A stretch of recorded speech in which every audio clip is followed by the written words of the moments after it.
I think the biggest challenge that we've had was actually how to make the game approachable for the newcomers who have not played the original, but at the same time to still retain the familiarity of the game that player remembers from 20 years ago. Our goal from the very beginning was to maintain the game's atmosphere while modernizing the gameplay to make it competitive in 2024.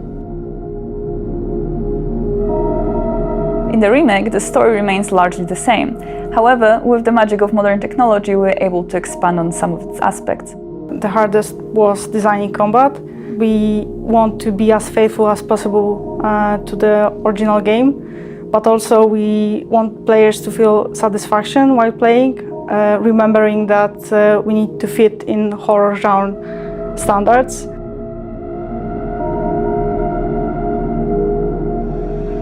So when making a game with static cameras, you as a designer have much more control over what players sees, where they go, and so on.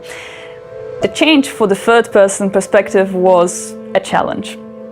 That being said, it's a chance for us to expand this world, to show the players new elements that were previously inaccessible, and just make this game richer.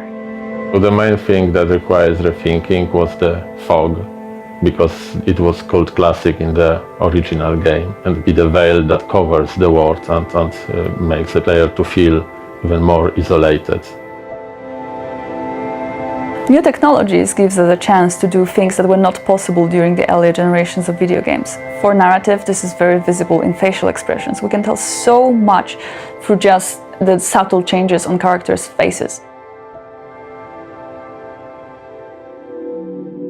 The presented gameplay footage shows a fragment of the city from the beginning of the game and sections in Brookhaven Hospital.